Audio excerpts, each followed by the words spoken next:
As Halloween approaches, you may find yourself wondering if spirits do indeed roam among us, as so many cultures believe. Our next guest says yes, sometimes they do, and he is uniquely gifted at communicating with them. Thomas John is an in-demand celebrity medium who hosts sold-out events around the world, and he joins us now. Welcome, Thomas. So great to have you here. Thank you for having me. Tell us the story of how you first became aware of your gifts at the tender age of 4. The first recollection I have is that my grandfather would visit me, who I never met, and he would visit me at night when I was playing. He would just make his presence known, and I would see him visually, and he would interact with me. And as I got older and, you know, around kids going to school and stuff, this would continue. Sometimes I would see spirits around people that I didn't even know, but I always have a recollection of seeing the spirit world. I don't have a time where I didn't see the spirit world. So. It makes me think of that movie, The Sixth Sense, with the little boy. Is it similar? I think so, yeah. I mean, I think that Hollywood, you know, kind of drums it up a little bit. Of course. And sometimes it's more of a sense or kind of a knowingness, maybe not necessarily a seeing always. Right. But yeah, I mean, I think there is. Are spirits around us all the time, or are they sometimes more of them than others? Good question. They are around and aware of us at all times. It depends, first off, on how much we are aware of them, because we have to, you know, we may not know that they're around us. Right.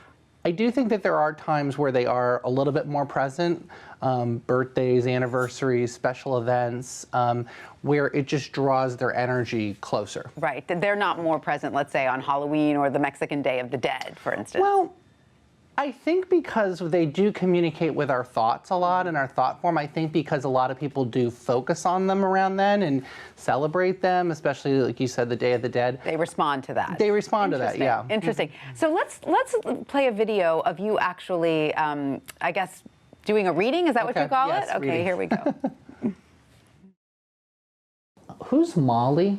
Somebody's very close friend coming through. And she's telling me that she passed very, very suddenly. She never saw this coming. Was there a head injury? Okay, because I get a lot of pain actually in the back of my head and my neck and things like that. I want you to know I actually don't feel that her body was in a lot of physical pain, if at all, because it almost is like, it happened so quickly that pain didn't register for her. So she just wants people to know that. It's amazing. It's clear that what you do touches people very deeply. Is that part of why you think spirits choose to speak through you? What is it that they want you to communicate?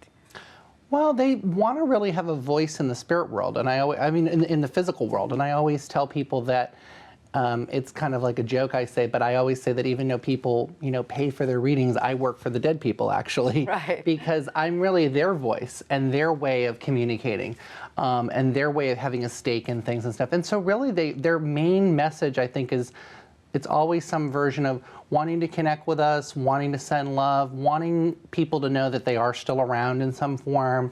They know about things that have happened since they've died, bringing closure, bringing answers. In that tape you just played, I mean, that woman had lost her close friend and had lots of questions about her passing. She had died young, and there was a lot of strange circumstances of how she had passed. And so for that woman, it was very comforting for her, especially because I think she was kind of skeptical, didn't really believe in this type of stuff at first. Do the police ever use your services for criminal investigations? I have worked with them. You know, it's something that, in all honesty, I wish that maybe they were sometimes a little bit more open to. I think there's been certain experiences that maybe they've had in certain places where, you know, maybe they've worked with the wrong types or something. So I think it's something that people could do more of. Right. I actually do work with an organization. It's all volunteer, that's run by a guy that is focused on finding missing people, and we all donate our time, a bunch of psychics. It's called Find Me, and I work with them quite a bit. That's and great. Stuff. So I think it's definitely something that could be done more of, yeah. And you have a very concrete academic background. You've studied psychology and human development at Ivy League universities. Do you consider what you do a science? I think that it's definitely something that lends itself to that. I think that there's challenges with maybe testing it, you know, but there has been a lot of research. Professor Gary Schwartz, who is at the University of Arizona, he's done a lot of the afterlife experiments and looked at seeing about mediums in controlled settings and stuff. And I think it's something that You know, some people in the spiritual field sometimes get uncomfortable with, like, when you start talking about testing and science, but I think it's something really good. I think it's something that could really push the frontier. Absolutely. And so how would you respond to, to critics and skeptics who say, we've had mediums throughout time, but it's mostly a show? You know, I would say that, to me, skeptic means not knowing, Right. and if you're to say that a skeptic means not knowing all the answers, I would consider myself a skeptic, because I don't know all the answers. Right. I don't really understand how it totally works. I don't really get the whole process and mechanism, but I do know that it does. And so I would tell people that there is a difference between being a skeptic and a cynic. I think that, if you're like, well, I don't really know, maybe. And then if you're more, just you don't believe flat out, I mean, I don't think it's something that, I don't try to defend it. I just try to say, this is what I do, and, the right people gravitate to it. Do you feel the energy of spirits everywhere? I mean, in other words, do you sometimes feel there is a spirit who is really trying to contact you to get in touch with a person that perhaps has not contacted you? Does that ever happen? Yes, I mean, I write about this actually a little bit in my book, Certain Circumstances, where a spirit sort of made themselves known, and somebody wasn't even expecting it, wasn't trying to see me for a reading. They were in a store. I have had spirits pop in. Coffee shops, places, once on a date, actually. Right, that's so interesting. Yeah. And you're never scared of them, right? Or are you sometimes a Not little the dead worried? people. Not the living ones. The living not ones. the dead ones. No, because it's never, I think because I just have always had this, that I truly don't know another way.